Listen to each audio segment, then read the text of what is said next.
Ya, halo pemirsa IDX Channel, apa kabar investasi Anda? Di hari ini kembali berjumpa bersama kami dalam IDX Second Session Closing. Dan langsung saja kita review penutupan perdagangan di hari ini bersama saya Fajar Royong selengkapnya.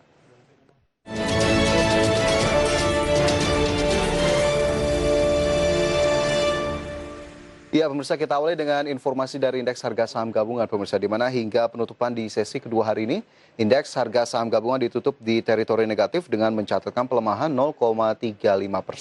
IHSG berakhir di posisi 6.251.054. Dan jika kita lihat, laju indeks harga saham gabungan mengalami pelemahan secara berkelanjutan pasca ditutup melemah di penutupan sesi 1, di mana IHSG sempat mengalami level terendahnya di 6.233.649, sementara level terendah hanya mampu dicapai pada sesi 1 di 6.294.140. Adapun nilai transaksi yang dicatatkan oleh investor sepanjang perdagangan hari ini mencapai 16,399 triliun rupiah. Dan jika kita lihat pelemahan dari indeks harga saham gabungan ini cukup sejalan dengan pelemahan 275 saham, sementara saham yang mampu menguat hanya 198 hingga penutupan di sesi kedua. Ini berarti dalam 3 hari terakhir IHSG ditutup di teritori negatif di hari ini, sementara 2 hari sebelumnya indeks masih mampu bertahan di zona hijau. Meski demikian kita lihat secara year to date indeks naik 2,29%, kemudian dalam 3 bulan dan 6 bulan terakhir indeks menguat 21,2%. Dan jika kita gali lebih lanjut perdagangan di hari ini, pemirsa, investor asing mencatatkan net buy di pasar reguler mencapai 245,59 miliar rupiah. Dari posisi yang cukup positif dari net buy asing meskipun IHSG mencatatkan pelemahan hingga penutupan di sesi kedua, bagaimana kemudian indeks lainnya, Jakarta Islamic Index, kemudian MSCI 36 dan LQ 45, kita lihat bersama pemirsa posisinya hingga penutupan perdagangan di hari ini, di mana ketiga indeks saham tersebut sebagai berikut. MSCI 36 melemah 0,66% ke level 322,327, kemudian Jakarta Islamic Index turun 1,3% ke level 629,72, dan LQ 45 melemah 0,89% ke level 950,71. Dari posisi indeks kita bergeser ke sektoral, di mana hingga penutupan perdagangan di sesi kedua, sektor perkebunan mencatatkan penguatan 1,35%, kemudian sektor keuangan menguat 0,46%, sementara sektor industri dasar terkoreksi atau turun 2,22%, dan sektor pertambangan melemah 1,65%. Sementara itu bagaimana dengan saham-saham top gainers dan juga top losers hingga sesi kedua hari ini? Pemirsa, kita ke top gainers terlebih dahulu, di mana Telkom mencatatkan penguatan ke level 3.480, kemudian Agro menguat ke level 1.415. Kemudian ada BANK yang juga masuk ke dalam top gainers dengan penguatan ke level 1.785. Sementara itu saham top losers, Aneka Tambang melemah ke level 2910, BBCA turun ke level 33.625, BBRI terkoreksi ke level 4.730, dan Astra Internasional turun ke posisi 5.625 per saham. Dari top gainers dan top losers kita bergeser ke Bursa Asia, di mana indeks Nikkei Jepang melemah 1,61% ke level 29.671,70. Straits Times Index Singapura menguat 1,30% ke level 2.928,14. Kospi Korea melemah 2,45% ke level 2.994,98, dan Hang Seng turun 2,92% ke level 29.736,92.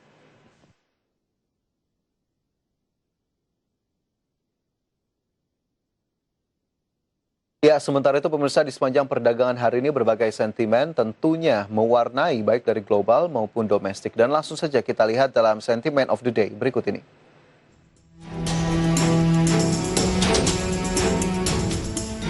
Menteri Keuangan Amerika Serikat Janet Yellen dan Gubernur Federal Reserve Jerome Powell tampak waspada terhadap tanda-tanda gelembung aset di pasar keuangan, terlebih ekonomi terus maju dengan langkah-langkah stimulus ekonomi. Para pembuat kebijakan menghadapi dilema yang sulit. Meskipun menyadari bahwa kebijakan yang sangat lemah dapat memicu akses keuangan, mereka juga percaya bahwa ekonomi yang terpukul pandemi membutuhkan bantuan yang substansial. Yellen dan Powell baru-baru ini menyatakan bahwa tingkat pengangguran sebenarnya mendekati 10% dibandingkan angka resmi 6,3%. Hal lain yang memperumit dilema tersebut yakni Amerika Serikat hanya memiliki lebih sedikit alat regulasi untuk mencegah penggelembungan aset dan leverage yang berlebihan daripada banyak negara lain. Sebelumnya, Yellen kembali berbicara mendukung paket bantuan fiskal senilai 1,9 triliun dolar Amerika dari Presiden Joe Biden. Pengeluaran tersebut diperlukan untuk mencegah kerusakan ekonomi jangka panjang dari pandemi. Data dari dua penelitian terpisah di Inggris dan Skotlandia menunjukkan vaksin COVID-19 efektif dalam mengurangi penularan virus corona baru dan rawat inap mulai dari dosis pertama. Analisis dari Public Health England menyebutkan vaksin buatan Pfizer-BioNTech mengurangi risiko tertular infeksi lebih dari 70% setelah dosis pertama. Risiko itu berkurang 85% pasca dosis kedua. Studi PHE juga memperlihatkan rawat inap dan kematian akibat virus corona berkurang lebih dari 75% setelah program vaksinasi Pfizer-BioNTech. Sementara itu, penelitian di Skotlandia menunjukkan vaksin Pfizer-BioNTech dan Oxford AstraZeneca menurunkan jumlah pasien yang dirawat di rumah sakit setelah pemberian dosis pertama.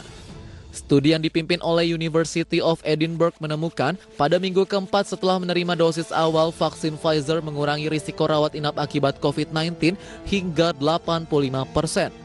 Sementara vaksin Oxford AstraZeneca mengurangi risiko hingga 94%. Dari dalam negeri dikutip dari berbagai sumber, Menteri Keuangan Sri Mulyani Indrawati menyatakan bahwa anggaran untuk program pemulihan ekonomi nasional atau PEN mencapai 699,43 triliun rupiah di 2021 atau meningkat dari alokasi sebelumnya yang sebesar 688,33 triliun rupiah. Anggaran sebesar 699,43 triliun rupiah tersebut naik 21% dari realisasi PEN tahun lalu yang mencapai 579,78 triliun dan diharapkan dapat menjadi daya dorong efektif untuk pemulihan terutama pada kuartal 1 2021. Peningkatan dana PEN di 2021 akan fokus untuk 5 bidang yakni kesehatan, alokasi anggaran 176,3 triliun rupiah, perlindungan sosial alokasi anggaran 157,41 triliun rupiah, program prioritas dengan alokasi anggaran 125,06 triliun rupiah, insentif usaha dengan anggaran 53,86 triliun rupiah, serta dukungan UMKM dan pembiayaan korporasi dengan anggaran 186,81 triliun rupiah. Sementara itu, realisasi penerimaan pajak pada Januari 2021 mengalami penurunan hingga 15,3% dibandingkan dengan kinerja pada periode yang sama tahun lalu. Kondisi ini terjadi akibat tekanan pandemi COVID-19 terhadap perekonomian Indonesia. Dikutip dari berbagai sumber, Menteri Keuangan Sri Mulyani Indrawati menyebutkan merosotnya penerimaan pajak negara akibat dampak pelemahan ekonomi yang berkelanjutan imbas dari pandemi virus corona. Realisasi penerimaan pajak hingga akhir Januari 2021 tercatat senilai 68,5 triliun atau 5,6% terhadap target di 1.229,6 triliun rupiah. Sebagai perbandingan, realisasi penerimaan pajak pada akhir Januari 2020 tercatat senilai 80,8 triliun rupiah atau 6,7% terhadap target. Performa tersebut sekaligus tercatat juga mengalami pertumbuhan negatif minus 6,1%.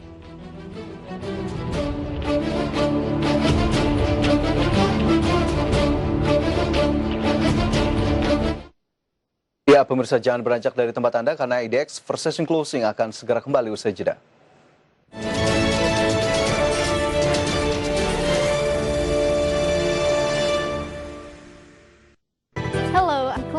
Wijaya. I'm associate producer and news presenter on Market Headlines.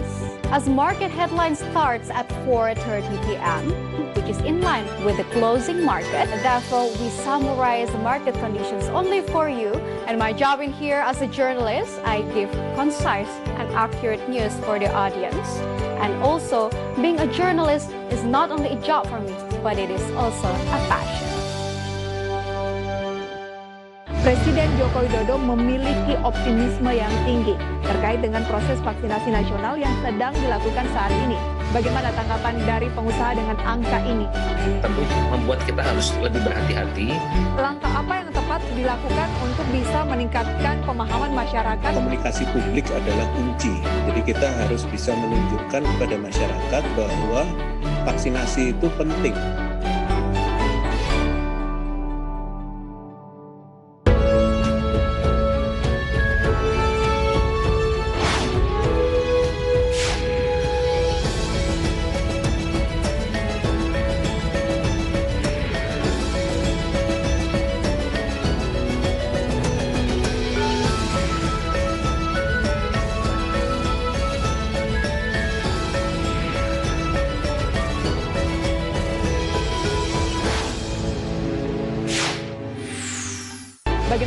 tanggapan dari pengusaha dengan angka ini?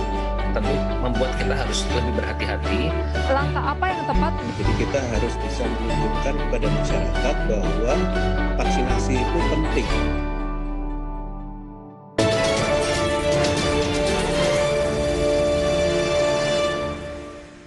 Anda masih bersama kami dalam IDX for Session Closing. Ya, pemirsa, kita ke topik of the day, di mana Bank Indonesia mencatat kredit perbankan Januari 2021 terkontraksi 2,1%. Perlambatan kredit di awal tahun ini membuat Bank Indonesia merevisi target pertumbuhan kredit di tahun 2021 menjadi hanya 5 hingga 7%. Bank Indonesia mencatat fungsi intermediasi perbankan terkontraksi sebesar 2,1% pada Januari 2021. Realisasi ini lebih rendah dibandingkan dengan pengumuman Gubernur Bank Indonesia Peri Warjio sebelumnya, yakni minus 1,92%. Berdasarkan data analisis uang beredar yang dirilis, BI menyebutkan bahwa tren ini sudah lebih baik dibandingkan dengan akhir tahun lalu yang terpangkas 2,7%. Kredit produktif diakui menjadi penopang perbaikan kinerja fungsi intermediasi di awal tahun ini. Di sisi lain, ada peningkatan aktiva luar negeri bersih pada Januari 2021 sebesar 14,9% secara tahunan. Adapun Bank Indonesia merevisi target pertumbuhan kredit untuk tahun ini dari 7% hingga 9% menjadi hanya sebesar 5% hingga 7%. Penurunan target kredit ini didasari oleh perkembangan permintaan kredit dan respons perbankan yang cukup lambat dalam mentransmisikan penurunan suku bunga acuan BI 7 Days Reverse Repo Rate ke dalam suku bunga kredit dan simpanan. Sebelumnya, Gubernur Bank Indonesia Peri Warjio mengatakan transmisi suku bunga perbankan masih berjalan lambat, padahal BI sudah terus menurunkan suku bunga kebijakan moneter. Berbagai sumber IDX Channel. Ya, masih seputar perbankan, pemirsa, di mana PT Bank Rakyat Indonesia Agro Niaga Tbk atau yang minta dengan kode saham AGRO mulai masuk dalam persaingan bank digital di dalam negeri pada tahun ini. Persiapan transformasi bank ini menjadi digital dimulai sejak tahun lalu dan perubahannya akan dilakukan secara bertahap hingga 2023 mendatang. Dikutip dari berbagai sumber, Direktur Operasional dan Keuangan BRI Agroniaga Arif Wicaksana mengatakan, pengembangan bisnis menjadi digital attacker bank akan dikembangkan untuk memperluas basis bisnis perusahaan, khususnya di sektor mikro yang saat ini dianggap masih terbatas. Dalam hal ini, Agro go digital dan tetap fokus di bisnis agri karena Agro tidak menjadi bank totally digital, namun jadi hybrid terlebih dahulu. Untuk roadmap atau peta jalan pengembangan digital, proses persiapan telah dimulai sejak tahun lalu di mana perusahaan telah merencanakan bisnis model baru tersebut. Sedangkan di tahun ini adalah tahapan untuk melihat kesiapan infrastruktur perusahaan untuk menjadi bank yang memberikan layanan digital. Sementara di tahun depan bisnis digital bank ini akan mulai dikembangkan dengan pengembangan infrastruktur serta produk yang sesuai dengan layanan. Sedangkan di 2023 Agro sudah sangat siap dan diharapkan berkembang pesat. Salah satu strategi bisnis perusahaan adalah bekerja sama dengan kanal-kanal digital untuk mengakuisisi nasabah. Beberapa channel yang saat ini sudah bekerja sama seperti Investory, Modal Rakyat, Restock, dan Coinworld. Selain itu, saat ini perusahaan juga sedang memproses untuk menjadi layanan neobank yang juga akan dilengkapi dengan kemampuan transaksi menjadi QR Code. Berbagai sumber IDX Channel.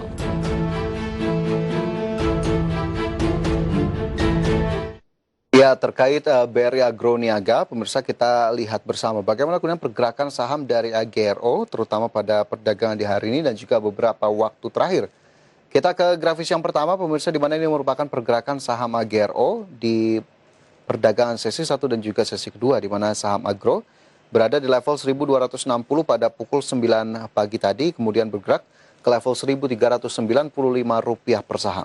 Kemudian sempat menguat ke level 1440, namun BRI Agro mencatatkan pelemahan ke level 1415 pada ujung sesi. Namun jika kita lihat dalam satu hari terakhir, Bank BRI Agro atau AGRO justru mencatatkan penguatan 12,30%, ditutup di level 1415. Adapun nilai turnover atau transaksi mencapai Rp903,95 miliar dengan range pergerakan harga di 1260 hingga 1445. Dan kapitalisasi pasar dari AGRO sejauh ini sebesar Rp30,20 triliun.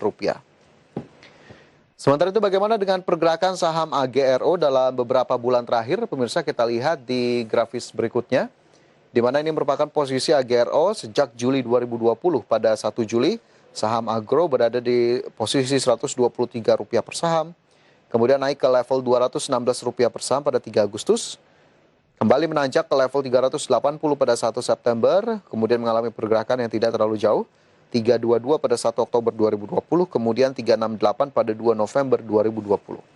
Kenaikan jelang penutupan tahun cukup pesat, di mana saham BRI Agro naik ke level 610 pada 1 Desember, dan jika kita lihat pada 24 Februari di hari ini, saham Agro berakhir di level 1415, posisi yang cukup jauh dibandingkan pada 1 Juli 2020. Dan jika kita lihat, dalam 6 bulan terakhir saham Agro menguat 494,54%, adapun dalam 1 tahun saham Agro naik 172,12%. Kemudian bagaimana dengan indikasi atau indikator dari valuasi saham Bank Rakyat Indonesia Agroniaga atau AGRO? Kita ke indikator yang pertama, yakni Price to Earning Ratio dengan PE sebesar 907,48 kali. Kemudian Price to Sales Ratio 15,48 kali. PBV 7,29 kali dan Price to Cash Flow Ratio 8,08 kali.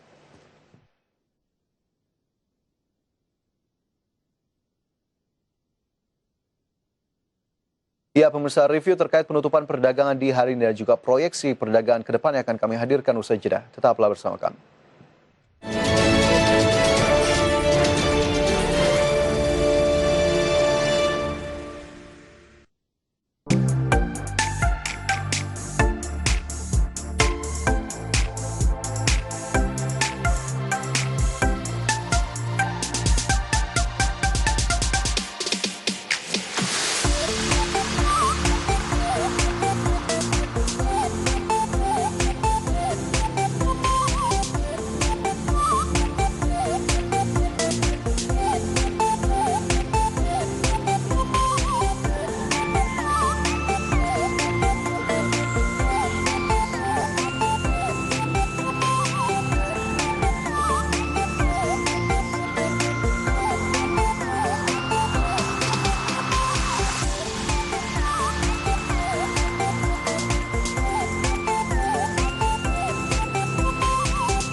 Presiden Joko Widodo memiliki optimisme yang tinggi terkait dengan proses vaksinasi nasional yang sedang dilakukan saat ini.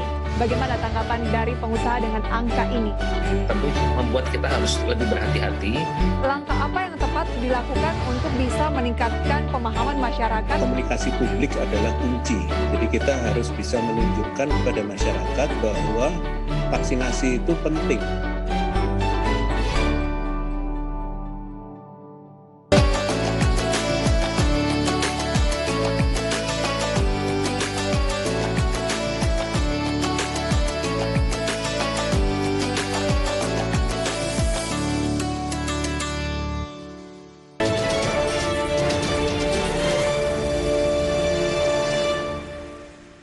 Anda kembali bersama kami dalam IDX Second Session Closing. Pemirsa, kita langsung saja review perdagangan di hari ini dan juga bagaimana kemudian proyeksi dari indeks harga saham gabungan serta sejumlah saham di sore hari ini. Tapi sebelumnya saya ingin mengingatkan kepada Anda, pemirsa, untuk bisa berpartisipasi aktif melalui line telepon ataupun WhatsApp interaktif kami untuk bertanya seputar portofolio investasi Anda, dan kita akan langsung bahas begitu ya bersama dengan narasumber di sore hari ini. Dan untuk itu pemirsa, langsung saja saya sapa yang sudah bergabung melalui Zoom, Investment Specialist Mega Capital Indonesia, Bapak Lianto Sudarso. Selamat sore Pak Lianto. Selamat sore Mas. Apa kabar Pak Lianto? Baik. Baik, luar biasa, sehat selalu tentunya ya Pak Lianto. Pak Lianto, kita lihat hari ini indeks harga saham gabungan terkoreksi 0,35% setelah kemarin 2 hari berturut-turut indeks berakhir di zona hijau. Ini dinamikanya seperti apa hingga penutupan di sesi kedua dan apa saja sebetulnya menjadi catatan dari Anda? Ya, jadi kalau kita perhatikan kondisi IHSG ini tuh mix and match ya antara banyak sentimen yang terjadi baik regional maupun dari domestik. Kalau kita lihat dulu dari regional atau bahkan dari dunia, Kita tahu bahwa ngomong sekarang perbincangan antara investor ini adalah tentang naiknya imbal hasil obligasi Amerika. Nah, ini pastinya mungkin nggak banyak investor, terutama mungkin retail, yang selalu memperhatikan ini ya. Tapi kita perlu notice bahwa US Treasury yield atau imbal hasil dari obligasi Amerika ini menjadi satu acuan, untuk bisa dikatakan mungkin suku bunga untuk semua negara, ya, termasuk Indonesia. Jadi intinya, to cut it short, kalau misalnya dia terus naik, itu artinya bahwa cost of fund atau mungkin biaya dari pertumbuhan ekonomi sebuah negara itu akan lebih mahal. Nah, ini pastinya tidak bagus untuk negara-negara berkembang seperti kita ya, yang apalagi sekarang ini kita berada di fase recovery begitu. Ya, jadi anyway, kalau misalnya imbal hasil obligasi Amerika itu meningkat, itu tidak bagus untuk pasar saham. Nah, tapi untuk ini udah dijawab oleh Jerome Powell sendiri sebagai Presiden The Fed yang mengatakan bahwa dia akan terus menjaga suku bunga rendah karena melihat bahwa kondisi perekonomian Amerika ini belum siap untuk pulih gitu. Nah, ini pastinya menjadi sentimen positif gitu. Ya, dan juga pernyataan juga dari European Central Bank kemarin yang juga mengatakan bahwa mereka akan mengintervensi jika perlu kalau misalnya yield atau imbal hasil dari obligasi di Eropa terutama atau di zona Uni Eropa itu terus meningkat begitu. Nah, itu dari regionalnya sendiri. Nah, kalau dari Indonesia sendiri, nah sebenarnya memang kita ini bisa dikatakan masih agak sepi sentimen. Jadi memang kalau kita lihat ini yang bergerak itu berdasarkan per sektor ya. Ada sektornya itu lagi ada sentimen apa. Nah, tapi hari ini kita masih untung 0,3 ya negatifnya karena kalau kita lihat regional lebih parah. Ya. Tapi memang ini pelemahan yang akan terjadi pada regional, terutama pada bursa Hang Seng itu tidak ada kaitannya sama kita karena mereka ini melemah karena bursa Hang Seng ini baru saja pemerintahnya itu mencoba untuk menaikkan pajak perdagangan saham ya setelah naik pertama kali sejak tahun 1990-an gitu.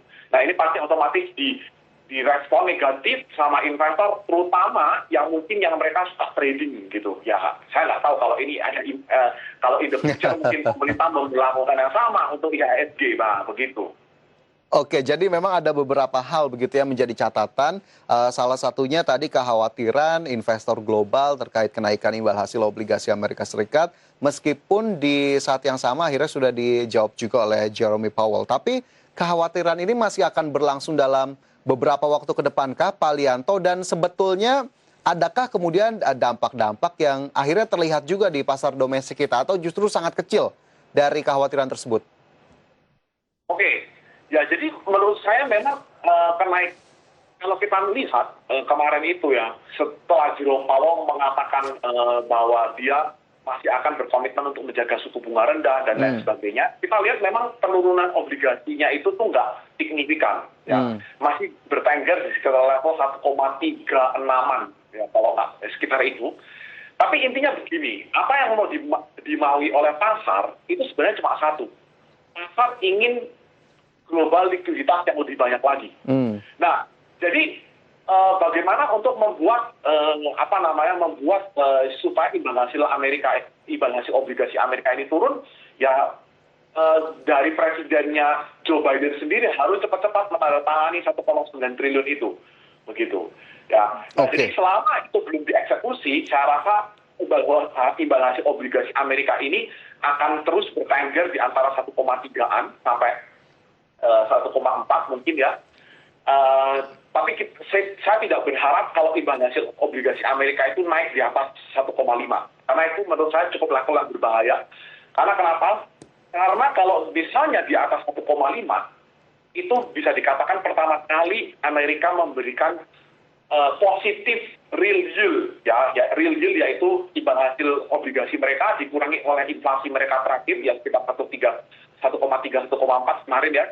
Itu udah positif. Nah, ini tidak bagus karena otomatis kalau misalnya sampai memberikan real yield yang positif itu menjadi magnet baru untuk global fund flow. Nanti pastinya banyak investor-investor itu mencabut uangnya kembali lagi ke sana terlebih dahulu, melihat imbal hasilnya yang positif begitu. Nah, jadi saya berharap imbal hasilnya tidak naik di level itu sebelum si Jerome Powell tanda tangan gitu.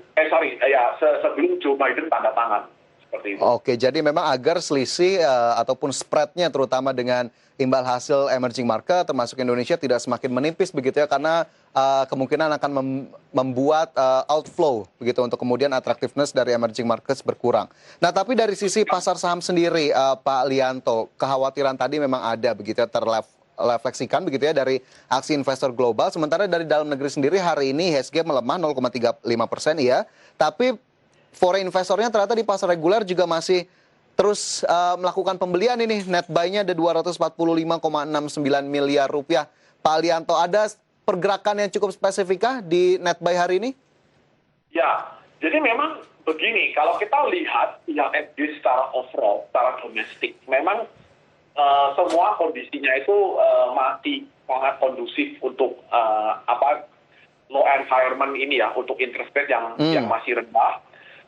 Dan kalau kita lihat memang prospek ke depan, 1 tahun ke depan ini masih sangat bagus untuk masuk ke level IHSG sekarang ini. Nah, tapi memang ya kita bisa lihat ya, IHSG itu sekarang beberapa hari ke belakang itu memang perdagangannya sedikit choppy atau sedikit naik turun gitu.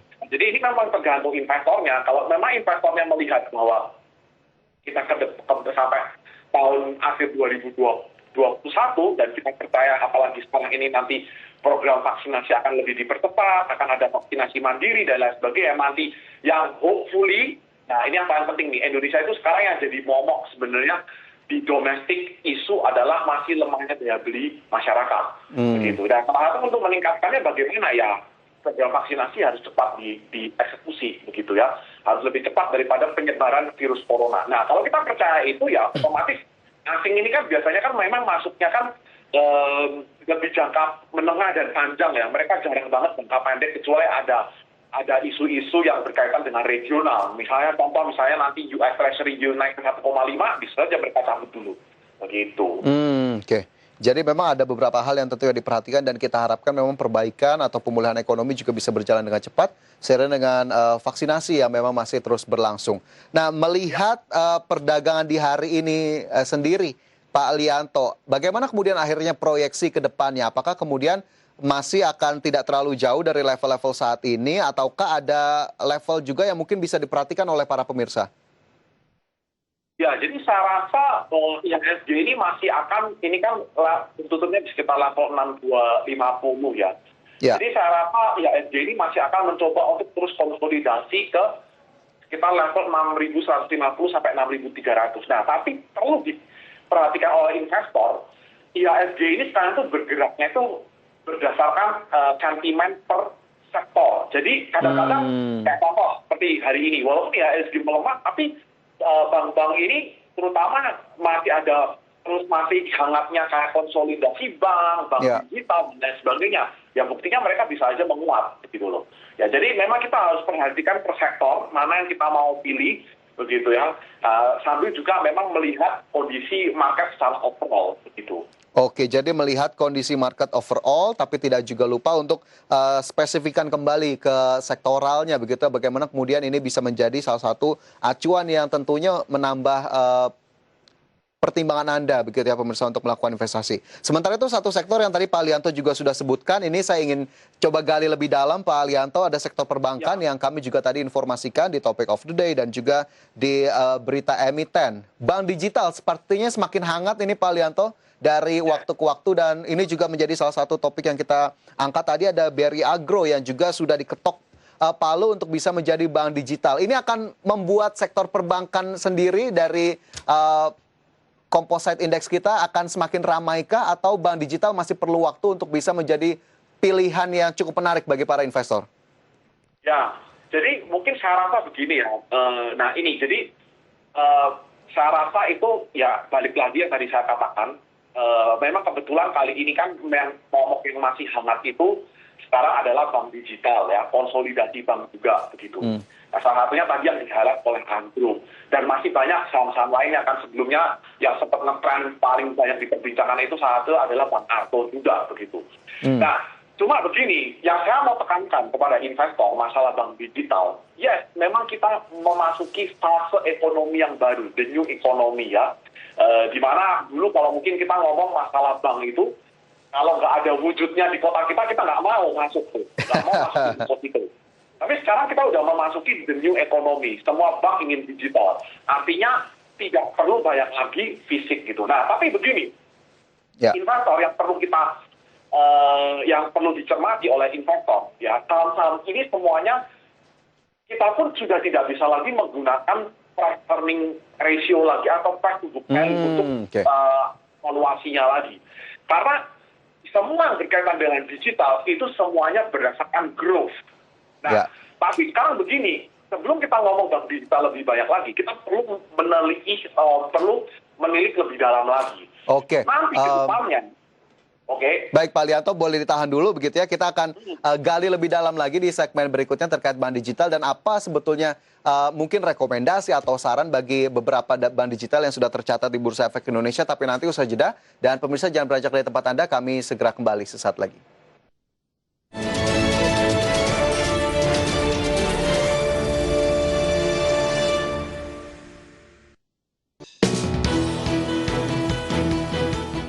IDX Channel, the Indonesia Stock Exchange channel, is the authorized capital market channel in Indonesia.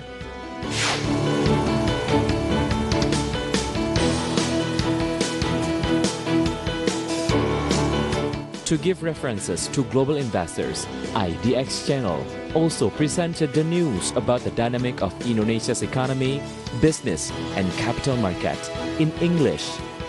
IDX Channel also have different types of programs.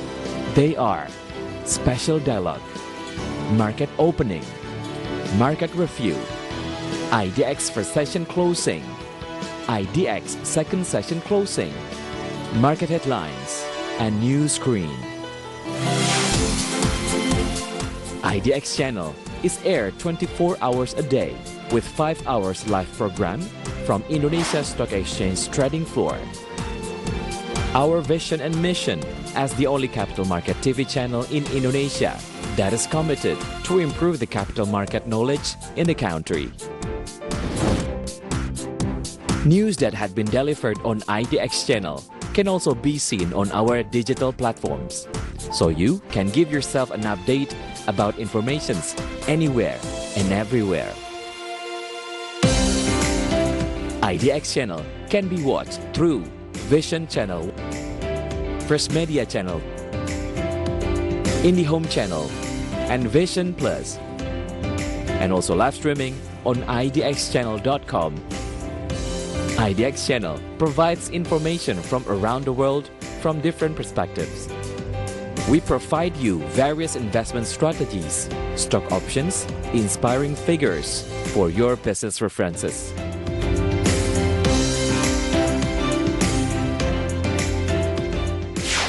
IDX Channel, your trustworthy economic, business, and capital market channel.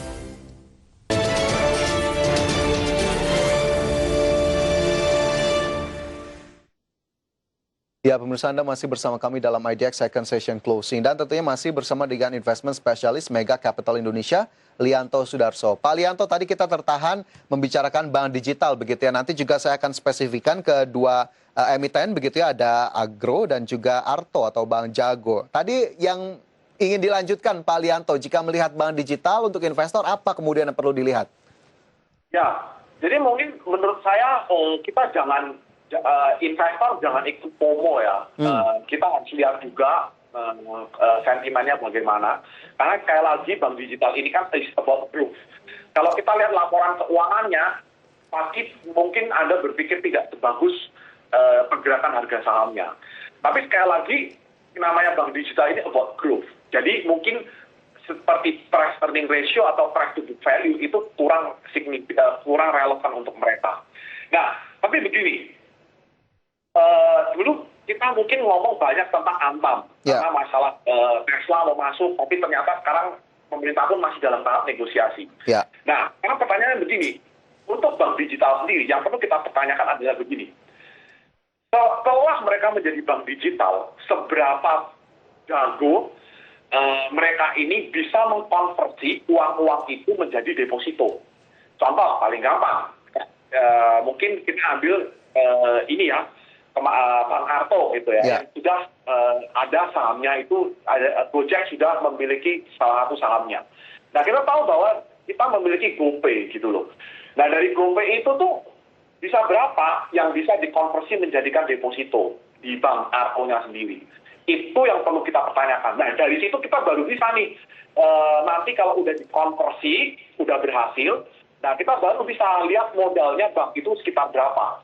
Nah, kalau misalnya konversi ini tidak berhasil, ya kurang bagus gitu loh. Karena mungkin nama Bang Arto tidak begitu terkenal kan sama investor. Belum sampai Gojek melirik bank tersebut dan mau dijadikan bank digital begitu. Nah, jadi sekarang yang perlu kita lihat dari bank digital ini seberapa suksesnya konversi dari uang-uang ini ya, seperti mungkin GoPay dan lain sebagainya, untuk menjadi deposito di bank itu sendiri.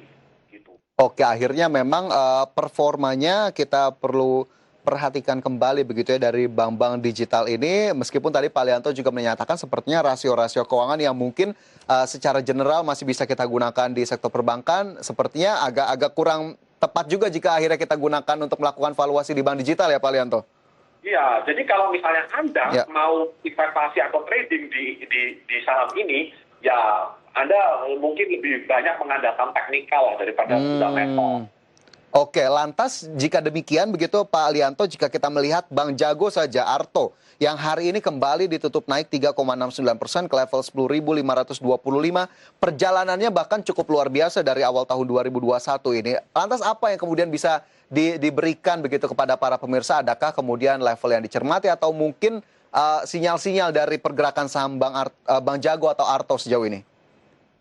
Ya, kalau kita lihat Bang Arto ini kan terus naik ya, dan mungkin belum melakukan level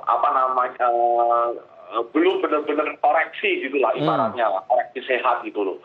Dan walaupun hari ini sempat ke 9450, tapi akhirnya dia juga tutup di 10.525 ya.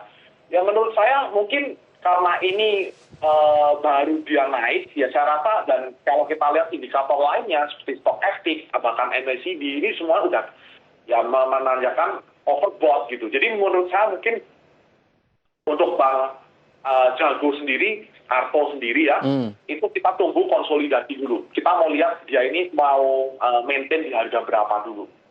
Oke, tunggu konsolidasi terlebih dahulu begitu ya. Ini berarti yang belum masuk tidak perlu terburu-buru ya Pak Lianto untuk kemudian masuk ke euforia bank digital, salah satunya Arto. Lantas levelnya sendiri mungkin sedikit saja Pak Lianto. Level konsolidasinya kira-kira memang di berapa ini terlihatnya? Nah, ini kita lihat nih apakah untuk beberapa hari ke depan dia kuat nggak nih di level psikologi 10.000 terlebih dahulu.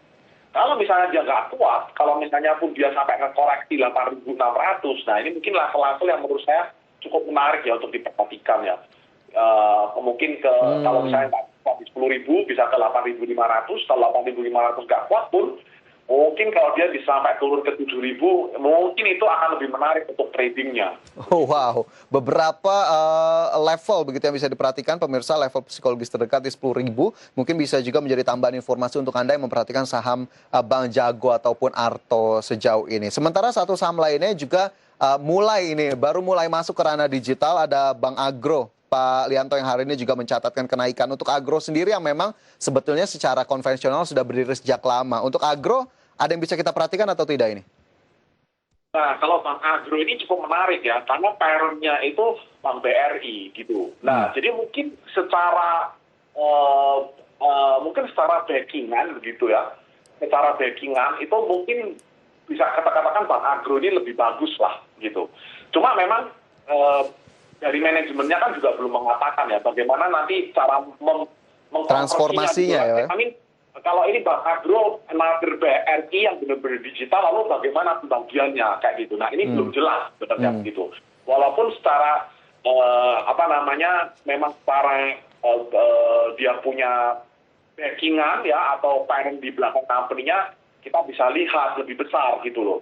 Gitu. Nah untuk Bank Agro sendiri hari ini juga menguat salah satu yang cukup signifikan ya di 14.15. Nah ini kita lihat nih karena dia udah di 14.15, kita lihat ya apakah besok dia bisa break nggak di 14.50. Kalau bisa break 14.50, ada kemungkinan bisa tembus ke 1.000 di atas 1.500 atau bahkan bisa katakan resistennya ini di 1.600 begitu.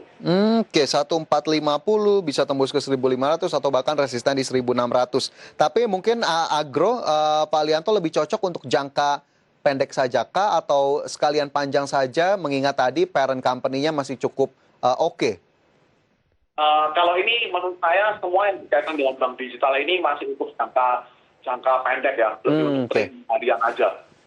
Oke, jangka pendek saja pemirsa termasuk Agro tadi ya yang diberikan beberapa levelnya 1450 kemudian juga 1500 dan juga 1600. Hari ini Agro ditutup naik 12,3% ke level 1415. Semoga tadi dua saham yang mewakili sektor perbankan dan juga bank digital bisa mewakili begitu ya jika Anda yang mungkin saat ini sedang memperhatikan kedua saham ini. Sementara itu Pak Lianto, saya juga ingin menanyakan beberapa saham yang mungkin juga sudah masuk dalam rekomendasi atau universe Anda Pak Lianto. Tadi kita sempat berbincang begitu, ada beberapa saham. Nah ini boleh kita informasikan kembali begitu ya. Tadi Anda memberikan informasi ada ICBP, kemudian juga ada Agro yang tadi sudah diulas, dan satu lagi ada Excel bahkan dari sektor telekomunikasi. Boleh kita ulas satu persatu. ICBP, Pak Lianto, kenapa kemudian bisa masuk dalam rekomendasi hari ini? Ya, jadi ya memang kalau kita lihat ya, kalau kita melihat secara fundamental ya, ICBP ini kan memang mungkin salah satu paling laggard dan juga mungkin belum begitu terlalu diperhatikan oleh investor karena kita tahu bahwa daya beli masyarakat masih lemah, inflasi masih melemah gitu ya. Nah tapi sekali lagi, bahkan Warren Buffett juga pernah bilang kalau Anda berinvestasi pada saham yang sudah populer, ya Anda tidak bisa mendapatkan return yang sangat signifikan begitu loh. Nah jadi kalau kita mau ngomongin masalah tradingan tadi ya, ada Agro, ada mungkin Bank Arto, tapi kalau kita ngomong fundamental yang bagus, ya itu menurut saya ICBP. Apalagi yang cukup menarik ini, kita banyak yang expect bahwa nanti saat laporin keuangan 2020-nya itu di full year, itu akan ada hasil konsolidasi dari akuisisi Pinehill-nya mereka yang kemarin. Jadi dengan masuknya Pinehill ke laporan keuangan mereka, nah itu harusnya akan lebih menarik untuk secara EPS-nya ke depannya. Oke, masih akan menarik dari sisi EPS-nya ke depan untuk ICBP. Lantas harga atau level yang bisa diperhatikan, Pak Lianto, untuk ICBP? Ya, menurut saya ini ya, anything below 9.000 menurut saya masih sangat murah sih. Oke, di bawah 9.000. Mungkin level psikologi di sini 8.500 begitu. 8.500 menjadi level psikologis, di bawah 9.000 masih menarik untuk bisa diperhatikan. Sementara itu hari ini ICBP ditutup naik 1,17% ke level 8.650. Saham rekomendasi Pak Lianto yang pertama. Kita bergeser ke berikutnya, tadi ada Agro yang sebetulnya sudah diberikan informasinya begitu ya tadi. Jadi langsung saja kita bergeser ke saham berikutnya, ada Excel. XCL, nah ini sektor telekomunikasi diwakili oleh Excel. Bisa diberikan view-nya Pak Lianto? Ya, kalau menurut saya Excel juga cukup menarik. Salah satunya memang paling laggard ya di antara yang lain. Tapi kalau kita lihat Excel sebenarnya begini, secara general ya, sektor telekomunikasi itu tahun ini harusnya cukup menarik. Karena kenapa? Karena dari Omnibus Law sendiri itu banyak banget peraturan yang menguntungkan sektor telekomunikasi. Contohnya seperti bisa konsolidasi tower, boleh sharing tower gitu ya, yang otomatis akan mengurangi beban operasional mereka, itu satu. Kedua, mereka juga boleh melakukan merger and acquisition, boleh konsolidasi, nah gitu. Jadi ya kita lihat aja contohnya nanti, kalau misalnya si Indosat sama Huntington-nya berhasil merger, ya pasti Excel-nya akan cari pasar yang baru, begitu. Oke, jadi memang ini masih cukup menarik perkembangannya sampai dengan sejauh ini, termasuk juga Excel yang tadi Anda sebut juga masih cukup laggard. Rekomendasinya untuk Excel, untuk harga atau levelnya Pak Lianto? Ya, anything below 2.200 menurut saya masih sangat menarik. Oke, di bawah 2.200 masih menarik. Hari ini Excel ditutup turun 2,7% pemirsa ke level 2.160. Ya, itu tadi beberapa saham rekomendasi dari Pak Lianto. Semoga bisa menambah universe Anda begitu ya, ataupun acuan untuk perdagangan di esok hari. Sementara itu Pak Lianto, dari saham pilihan Anda di hari ini, saya ingin menyapa pemirsa yang sudah bertanya melalui WhatsApp interaktif kami. Ada Ibu Lisa di Surabaya menanyakan saham Astra, kemudian Andi di Bintaro menanyakan saham GMFI. Tapi nanti kita akan ulas lebih lanjut Pak Lianto usai jeda, dan pemirsa jangan beranjak di tempat Anda, kami segera kembali.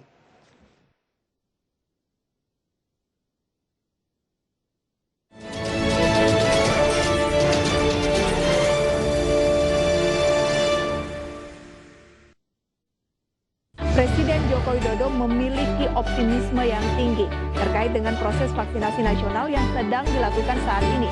Bagaimana tanggapan dari pengusaha dengan angka ini? Tentu membuat kita harus lebih berhati-hati. Langkah apa yang tepat dilakukan untuk bisa meningkatkan pemahaman masyarakat? Komunikasi publik adalah kunci. Jadi kita harus bisa menunjukkan kepada masyarakat bahwa vaksinasi itu penting.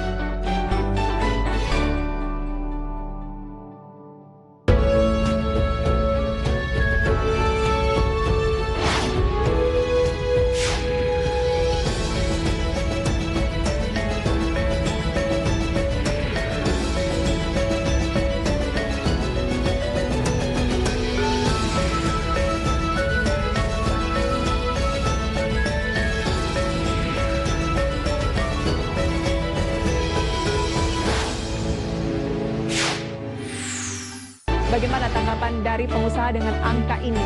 Tentu membuat kita harus lebih berhati-hati. Langkah apa yang tepat? Jadi kita harus bisa menunjukkan kepada masyarakat bahwa vaksinasi itu penting.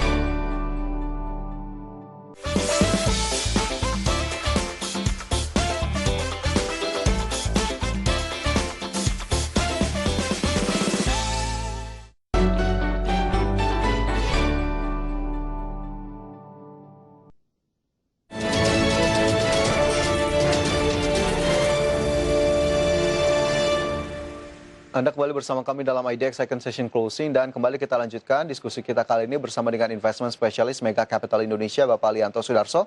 Pak Lianto, tadi kita tertahan di pertanyaan pemirsa begitu ya. Ada Ibu Lisa di Surabaya menanyakan Astra Internasional sudah punya di 5.900. View-nya dari Pak Lianto seperti apa? 3 hingga 6 bulan ke depan dan sarannya untuk Bu Lisa. Silakan Pak Lianto. Ya, saya rasa untuk Astra International sendiri ini kan yang bikin dia mungkin nggak perform kan mungkin dari sesi autonya ya. Dan jadi kalau as long as daya beli masyarakat ini meningkat, program vaksinasinya oke, ya ini akan mendongkrak daya beli masyarakat. Apalagi PPNBM kemarin 0% gitu loh. Efektif atau tidak tergantung program vaksinasinya gitu. Jadi dengan level 5.900 sebenarnya cukup oke ya. Memang ada support di sini tuh 5650 Bu. Ya, jadi kalau misalnya as long as dia nggak turun dari 5650, tahan aja. Oke, jadi masih cukup oke menurut Pak Lianto di 5950, Ibu Lisa. 5650 menjadi level yang juga bisa diperhatikan untuk Anda. Baik, itu untuk Astra Internasional. Sementara saya bergeser ke berikutnya, ada Pak Andi di Bintaro. Selamat sore Pak Andi. Menanyakan saham GMFI, Garuda Maintenance, hold di 119. Rekomendasinya seperti apa? Sudah memiliki portofolio di level tersebut, Pak Lianto? Ya, kalau 119 ini kan berarti di range konsolidasinya dia ya. Ini kayaknya hari ini dia juga bentuknya menguat deh. Ya, dia tutup di 126 kan hari ini kan. Nah, jadi ini dapatnya harganya juga cukup di bawah. Oke, tapi as long as dia nggak turun dari 110 masih berpotensi sih. Dia supportnya di 110 dengan resisten itu mungkin di sekitar 150 kali sekarang, paling dekat.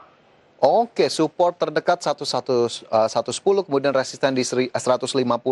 Untuk Pak Andi di Bintaro yang sudah punya GMFI di 119, tentunya bisa menjadi acuan untuk Anda. Sementara itu saya bergeser ke penanya berikutnya. Ningsi di Jakarta, selamat sore, menanyakan saham ICBP. Nah, ini juga tadi sebetulnya sudah diulas oleh Pak Lianto begitu ya. Jadi mungkin nanti bisa di-preview kembali bagaimana kemudian rekomendasi dari Pak Lianto terkait ICBP. Kemudian saya bergeser ke Pak Petrus di Semarang. menanyakan saham Adaro Energi nih Pak Lianto sudah punya di 1550. Jika ingin melakukan average down di level berapa sebaiknya? Targetnya jangka panjang dari Pak Petrus. Berapa tadi? 1550 ya? Ya, 1550.